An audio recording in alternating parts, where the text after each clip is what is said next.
before this podcast, I've actually had to go to Boots to buy some plasters to put on my heels because they're still rubbing. Jake took his shoe off and his sock was just red. Yeah, they're still I had brand new shoes on Friday night and I danced for 5 hours straight and now my feet are feeling the effects.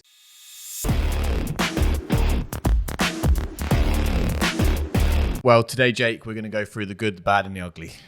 Clint Eastwood style. What are we going to start with? Let's start with the good. Yeah, so I mean, last week we talked about planning our Christmas party. Friday night we had our Christmas party. It was the event of the year, I think you'll agree. It was world class. Jake, you danced for 5 hours. True story, before this podcast, I've actually had to go to Boots to buy some plasters to put on my heels because they're still rubbing. Jake took his shoe off and his sock was just red. Yeah, they're still I had brand new shoes on Friday night and I danced for 5 hours straight and now my feet are feeling the effects. Yeah, it was mental. Do you know, it's one of those where I was like dancing thinking, whilst I was dancing, I was thinking, there's lots of people videoing this and I'm going to look at all these videos next week and just think like what an absolute prat I am. But then I thought in the moment, actually no, like how many chances do you get as a 30-year-old to dance with a load of 60 plus women all in one room? There was a couple up there who your age as well, like a couple of our members. One of them, the absolute legend, went up to Annie. Annie was telling me yesterday and she went, Annie, I am so wet. Right. And Annie was like, okay, maybe choose your words a little better. But she was like sweating because she was dancing for like longer than you. Yes, yeah. And I kind of secretly saw her as my competition all night, thinking, okay, who's going to stay on this dance floor for longest? Just to break it down, I was Danny Zuko at one moment on my knees. Okay. I was did the cha-cha slide. You actually got on the mic and sung. I got on the mic and sang. Michael Bublé, he sung. That was painful. Yeah. Mr. Brightside ended the night. But I went through all of the tunes and I'm feeling the effects right now. Had a Jaeger bomb halfway through, which you poured over your shirt. Yeah, and that got me going for the rest of the night. It was a great night. I think. Where were you on the dance floor? I don't do dancing really. I did set up the amazing team sprinkler thing that we set up. Yes, that was excellent. If you need to go and watch that, we'll try and put it on our Instagram. Yeah. I think because we set up basically one of our coaches had another coach on his shoulders, and then that coach on the shoulders leant back. The other coach, Annie, hooked her armpits. The feet of the coach on the shoulders went under her armpits and they just did this twirly thing. Everyone was in the air. It was world class. It defied gravity at one point. It was just, incredible. And then they fell off and I was worried I was going to have to coach on a Saturday morning. Yeah. But it was all good. Like we had a wonderful night. 7 o'clock, everyone got there. 7:30, we all ate an amazing 3-course meal and the food was world class. So we need to email the venue. And then we did awards, which went really well. Everyone got their awards. Everyone had a lot of fun. A couple of speeches on the mic, which was unprompted. Yeah, you turned into a bit of a comedian. Yeah, I didn't know you had that material. I warmed up in your locker, like an unfunny Ricky Gervais, I guess. Warmed up, and then we all just danced all night until midnight, which was pretty late. At 11 o'clock, I had to just go sit in the corner by myself. I was like, I've had enough now. Yeah, I'm ready to go home. Yeah, I was tired. It was a night to remember, and actually, I think I made a point of it in our awards speech where I said this time last year we rented out a very small bistro with only like 15 of us there towards the end of the night, even less than that. I think we were literally just sat around the table at the end of the night. Yeah. To think like in 12 months time we'd be booking out a huge dining hall in a golf club filled with all of our members was pretty cool to witness. And I had loads of people come up to me as well, just say like, I think Zanny actually said, just take a moment tomorrow and just reflect on tonight because this is incredible what you guys have done in a year. We've gone from 15 at a Christmas party to 80, which is just awesome. And we had a blast. So that was definitely the highlight of the week. Yeah. Last week. I mean, we'll go into it in a second, but like, I think what's really cool with these types of things is obviously we always talk about how great it was and all this kind of thing, but I also think it'd be quite useful for anyone listening to talk through some of the stuff that we felt like perhaps could have improved the night or some things that we might change for next time. Is there anything that comes to mind in terms of like what you see as a way to just kind of enhance it even more? From an organizational perspective, I don't really think there's too much because I wanted to get done what we got done. I think like we should have been better with like team photos, coaches photos, me and you having a photo. Like we should have like Henry next year just organized Almost an order. I forgot that because I went home and I went, oh, coaches didn't have a photo together. Yeah. Or me and Jake didn't have a photo together. I thought that. So like that was a bit of a, we missed the ball, dropped the ball there, sorry. I also think like we had certain elements which I think were really cool. And like one of those was like an achievement box. So your daughter went around all the tables and just got everybody to fill out a card with one thing that they've achieved at Revamp this year, which I think is really cool. And I should have bought those today. We've got like 50, 60 of them and they're all so amazing and nice. But I do think we missed some kind of like social engagement strategy for the night where we incentivize people to actually document their evening a little bit more, because it kind of like, for anyone who isn't a member, they probably wouldn't have really known that night happened. Whereas if we had some kind of element where perhaps we had like a live feed of like people walking in, filmed from a phone, or like we had, hashtag revamp party, and those posts get, on Instagram and there's a competition for the funniest photo, all of those types of things which kind of get people engaging online during the party, I think would have been a really cool idea, because yes, we've got the video to come, got all the photos as well, but something actually on the night where other people could look on their social media feeds and think, oh God, I wish I was there. Yeah, good I think idea. That would have been really cool. Yeah, just adding those two main bits for next year. Because I think the venue, like everything about it was awesome. Apart from that, like it just ticked every box. And also like, yes, it was more expensive, but the benefit that comes with actually outsourcing all of that event organization to a third party was just a lifesaver. No stress. Like we got there and they're like Santa hats on the table. Like we would never have thought of that. No, Santa hats, like table plans, everyone was seated. It was just awesome. Yeah. Even Henry said afterwards that we'd outdone ourselves. Yeah, and he said that in the last event as well. So I'm looking forward to the next event. Yeah, what can we do now, Henry? Yeah. So yeah, that's the good. Let's go to our start of the week. Well, I'm quite glad that the bad and the ugly wasn't my dancing, and that was good. The bad and the ugly kind of combines together, really. It's been a funny couple of days. So when there are highs, there are also lows. And understanding that as a business owner is a bloody good thing, so then you can expect it. But yesterday, I said to Jake earlier, like he was like, yeah, we couldn't put out any fires. And I said, well, we physically couldn't put them out anyway. We just had to watch it happen. So basically, to give you guys context, yesterday was the first day of the membership payments for our first ever cohort who recommitted. And we spoke about this on the pod last week. We recommitted at, I think it was like a 44-ish% recommit rate from the first cohort, which is lower than we want it to be, but not terrible for a first ever cohort. I think here was like 54%. And equally, at Hadley, so we're only like 10% off. And our involvement has been limited at Housewood anyway. So we kind of said the other day of like, to be able to open up another business essentially, put somebody who we can trust to control that business in Tom, and step away and let him do his work, and to an extent, we would have probably sacrificed 5 to 10% recommitment rate just on that fact. All these factors of like brand new team, brand new coaches, they've got to get used to the way of doing things. The zero brand kind of like awareness there. Around there, yeah. So it was, it's okay. But it was first member payments yesterday.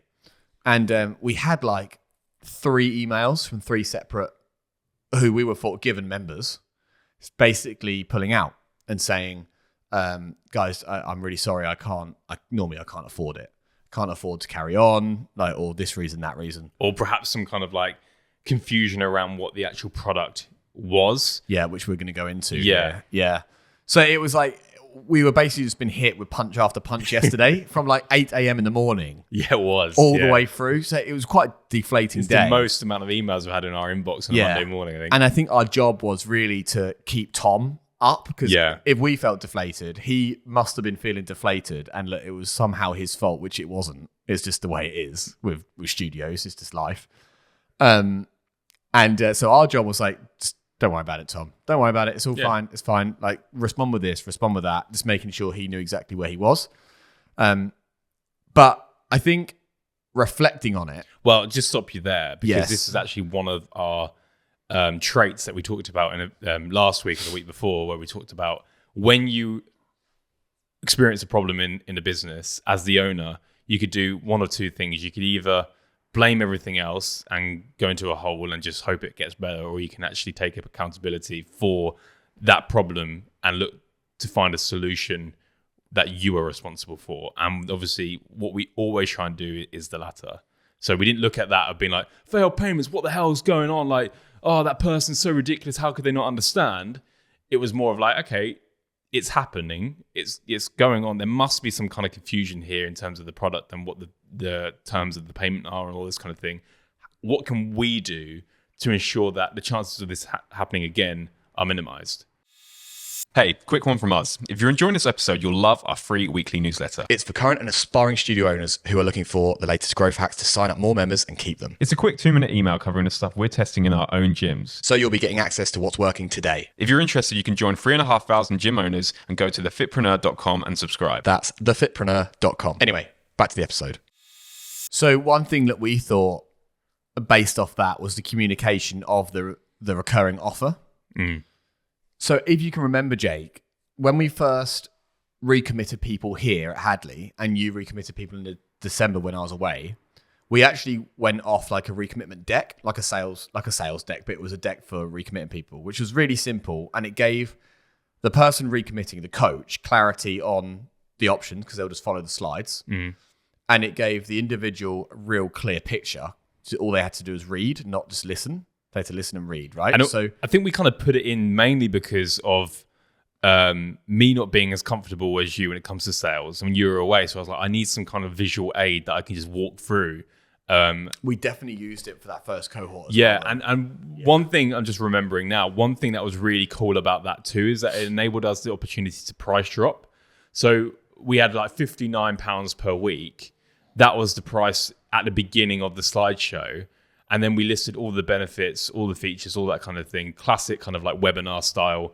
And then finally, when it came to reminding the individual of the price, we then took the 59 off and put it as 54 and mentioned that just because you are coming from a 6-week challenge and already experienced a lot of this and you've jumped in, we're going to reward you with taking some money off as long as you're a member here. And having that kind of psychological aspect to that deck just meant that people, whilst we're talking through the benefits and the features and all this, their mind was already going to the 59. So the minute we dropped it in the final slide, it became even more of a no-brainer. And I think that is what's potentially been lacked at somewhere like Halstead, where the sophistication isn't as high as it is here in terms of what we do and the brand and all this kind of thing. Because right now we keep it really casual. Yeah. So like we're and there's a reason for that. Like you know, you're right in the sense that you say, they've already been sold. They become part of the community, and maybe sitting down looking for another deck feels like we're reselling them on something, which can make for a harder yes. But then also on the other hand, we are reselling them something, and actually we're putting emphasis on something which is actually quite prestige and a great opportunity, and something that perhaps should be given the respect of a deck to actually allow that person to make an informed decision. Because this is a membership at the end of the day. Like, it's something which is not many people get the opportunity to do. And when we kind of position it like that, the intent is higher. Whereas if it's just like a chit chat, hey, this is a membership. You in? It might not hold the same kind of gravitas as something like a deck could perhaps contribute to. Yeah.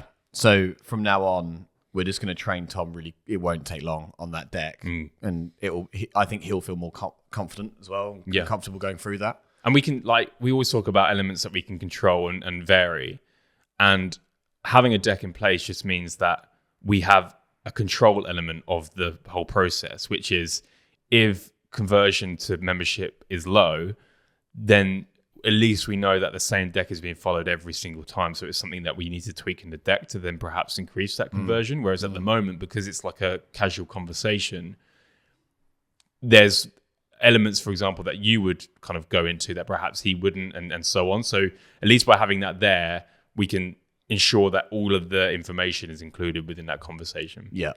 Yeah, no. Definitely something we're going to change. Because it's been carnage, and I think we've had another one in the last 10 minutes. Oh, really? So, yeah. That's one good for you. It has been absolute carnage. We just had another one.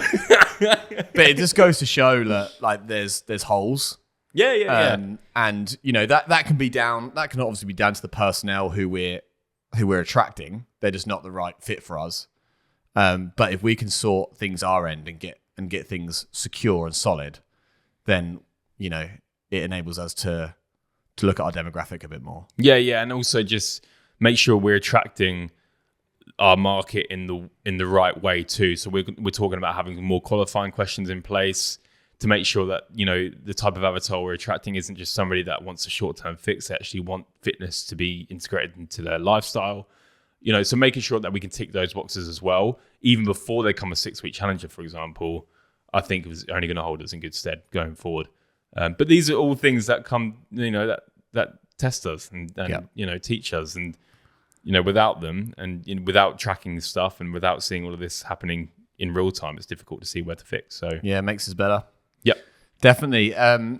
Anything else to razz on today? Or are we just talking about last week and going into where we've gone wrong? We've gone through the good, bad, and the ugly there. Is there any more ugly? Well, I mean, the good news is that like monthly recurring revenue at the new location is, where it needs to be.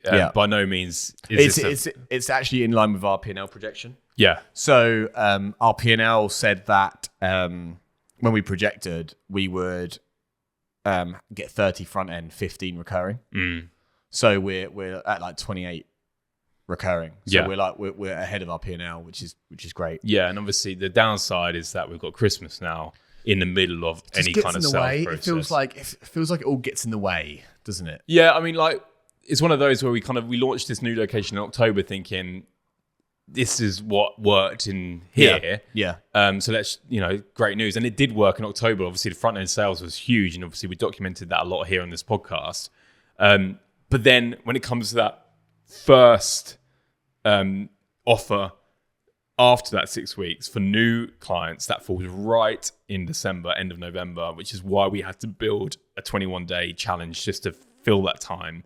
But yeah, given the opportunity to just run consecutive 6-week challenges up until Christmas just would be a lifesaver, wouldn't it? Yeah, constantly, 100%. Because we could just keep doing what we do so well, and obviously that part of it's working. But the frustration now is obviously we're getting people drop off, but we can't replace them until 4 weeks time. It feels like we're running and we just had to stop. Basically, you're just standing in the middle of a marathon still and not running at all. So it feels like you can only go backwards. So when people drop off, because we're not acquiring because of Christmas, but what we are, do you want to talk about the little ad strategy we're testing?